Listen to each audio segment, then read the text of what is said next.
Vernon Marshall, Alabama A&M University, defensive back, and you are watching Celebrity Sports Hustle.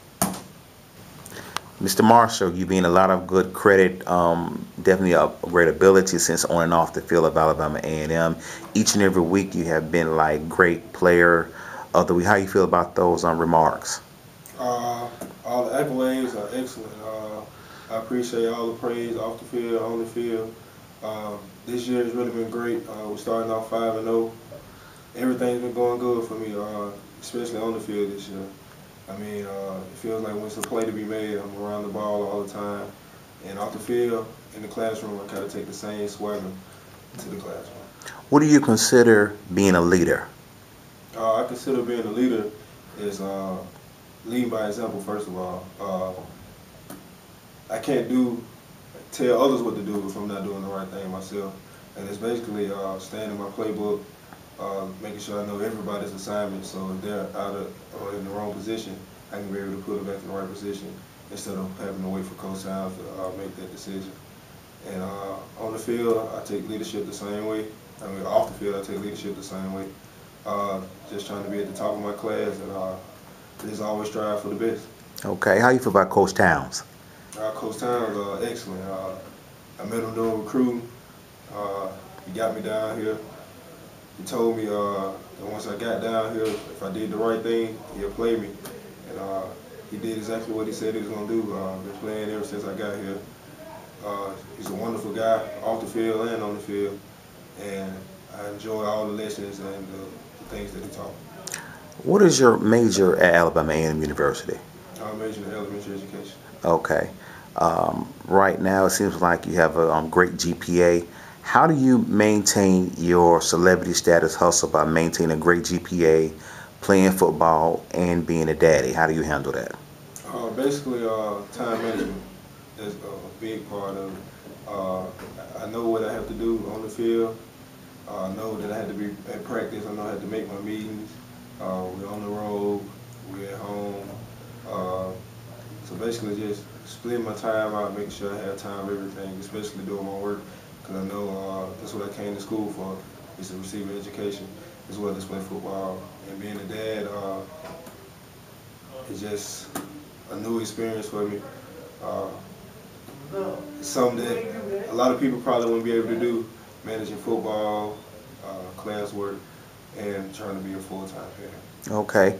Scouts are actually looking at you right about now. They're saying great things about you. A lot of them are actually concerned to see will you be a great fit for their team. What can you say to try to convince them that you will be a great fit for their team? Basically, I'm going to do the same thing that I do in college, and it's hustle. That's what Coach Towns first taught me, to get to the ball. If I'm around the football, anything can happen. The ball can drop, the ball can be thrown, I can intercept the ball. So basically, I'm going to bring the same intensity to the team. And I really don't, it doesn't matter where I play at, as long as I get the opportunity to show what I can do. And I feel like once I get that opportunity, the light will shine. Who's your biggest supporter when they come to the games? My mom. Okay, why your mom? My mom's, she really been supporting me ever since Little League, because my father passed away at an early age. So she was the one that was taking me to Little League practice, taking me to middle school practice, making sure I did my homework before I went to practice. And basically, that's where I get my hard work and effort from, is from her, because she graduated with her bachelor's degree, 4.0. She plays 2 sororities in the band, and she ended up having my sister. So hard work is just something that she instills in me, and striving to be the best is something that she always told me I could do. What is a typical day for you, Vernon, especially now you're in college, you're about to graduate this year? What is a typical day for you, beginning from morning to evening? Typical day is getting up, eat a little breakfast most of the time. Sometimes, well, most of the time, I don't get to eat breakfast. I'm running a little late behind time. I try to iron my clothes and stuff and get that out of the way the night before, so I don't have to get up as early. But the typical day for me, I have a few 8 o'clock classes this semester, being this is my last semester. So get up, I go to class, I get out of class, come to a meeting, meet with Coach Towns for position meeting, and I get out of that. Uh, Usually we have practice. I go to practice. Sometimes I have to leave a little early because of class. And that's basically what the whole day consists of for me. What are your keys to success? My keys to success are striving hard at all times. No matter what the situation is, no matter what the outcome may be, I know that if I'm working hard, the outcome can change. And I just try to do the best at whatever I do, even if it's classwork, it's school, especially being a parent. Because a lot of people grow up these days without their father or their mother in their life. And I know that it's important for me to make sure that I'm a part of my child's life, because I don't want them growing up in a single-parent household the way I did. Because a lot of times, the people that come out of single, especially single mother households, it's hard for a woman to teach a man how to be a man. And I was fortunate because of the people that was around my mother in the church and in the community, and my grandparents. They really helped her out a lot. But most of it she did on her own, so every day I look at her, I thank her for making me the man I am today. What would you tell a young single father that's actually watching this interview right now? You know, he's going to school, he's getting his lesson, he's a new father right now, and you know, right now it's a little bit tough, and he might be a little bit discouraged right about now. He might thinking that, you know what, I'm not gonna get a break. What type of words of wisdom would you give him right now if he was watching this interview? I basically tell him, don't give up.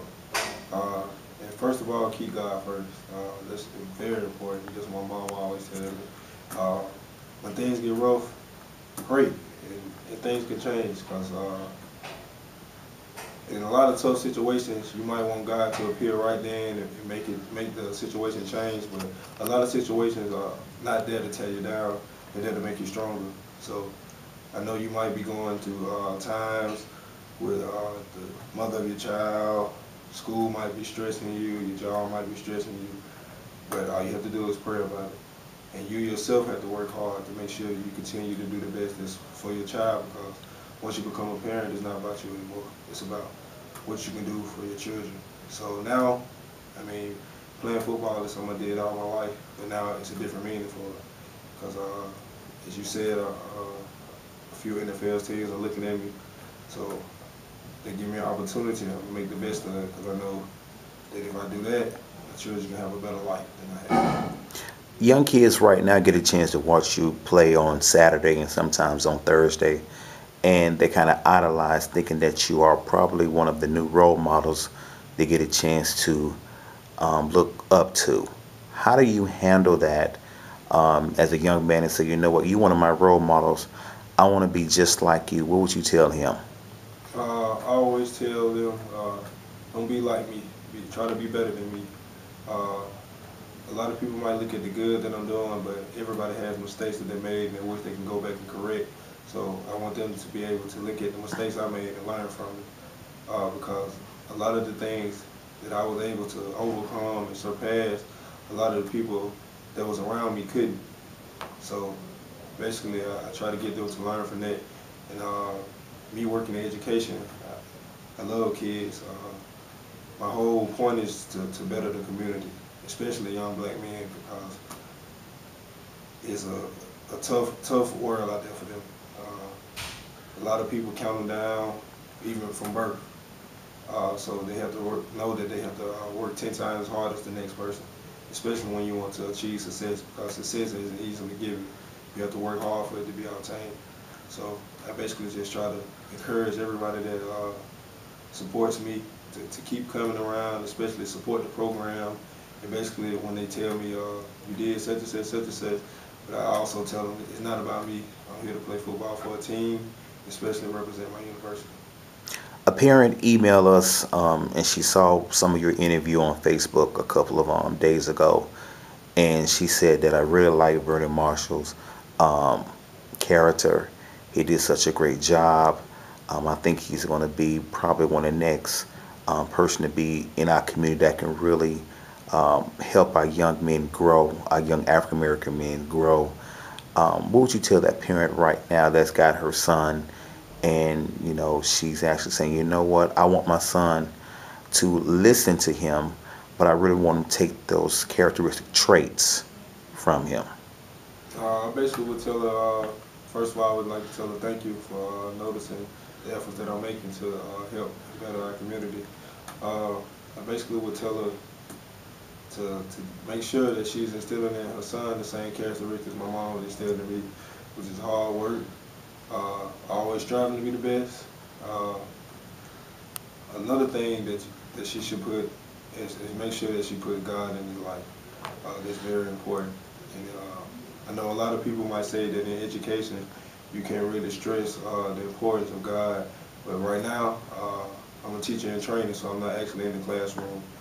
I don't really say a lot to my students about God in the classroom, but outside the classroom, I'm off the clock. So I feel that it's important for me, especially to better myself, because I know that if I hadn't met God, I wouldn't be in the situation and the place that I am now. Just looking back at where I came from freshman year to senior year, I mean, it amazes me every day, all the accolades, being voted the team captain, having Coach Towns believe in me the way he believes in me, and basically being able to make plays that my freshman year I wanted to make, but my ability wouldn't let me make.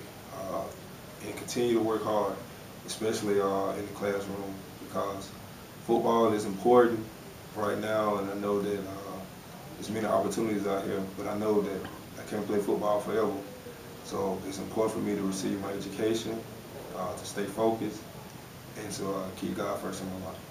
Coach Towns actually got a chance to talk with us a little bit off the record, and he talked to our staff and actually said that it'd be a great opportunity that Superior Sports never got a chance to interview you.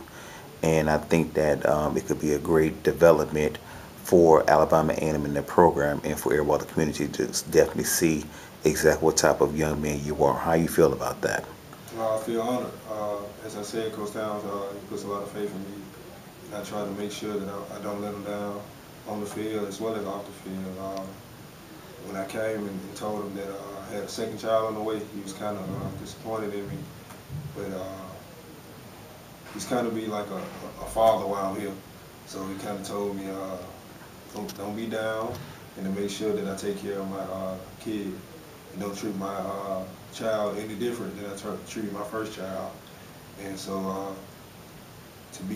for him to speak highly of me, or anyone to speak highly of me, I feel honored and feel great to be to have the opportunity, and especially to represent my university, because a lot of negativity has been placed on our university with off-campus issues, and a lot of our football players, they say we're troublemakers, we do this and that, but everywhere you go, it's going to be some bad.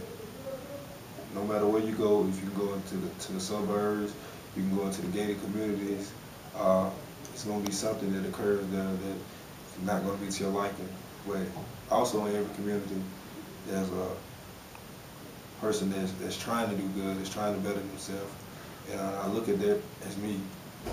I'm not the only one on the team that has the same accolades, doing the same work off the field and on the field. There's a lot of guys in our program that's striving to make the program a success.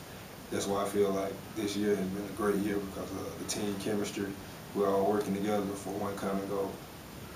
What would you say to athletes right now that are trying to get an interview, that's trying to get exposure, that's trying to really get their finger on the pulse to definitely get that chance to really tell their story? What would you tell them right about now? Basically tell them to keep working hard, because a lot of times people get caught up in the press, they get caught up in the media, and they lose the focus of the goal that they're to obtain. I know our goal this year on the field is to win the championship, of course. I've been there 2 times. They both kind of turned out in a bad way. They turned out quite the way I wanted them to, because of course I don't have the ring on my finger. So basically just stay focused and know what you're there for. The media, all of that'll come, because right now, I mean, it feels like I'm doing an interview or a conference, a press conference every day. but I feel honored for the opportunity, and I'm going to keep striving for success, keep striving to do my best, and for all the other athletes that want to have the same opportunity that I'm having right now, just keep working. It'll come.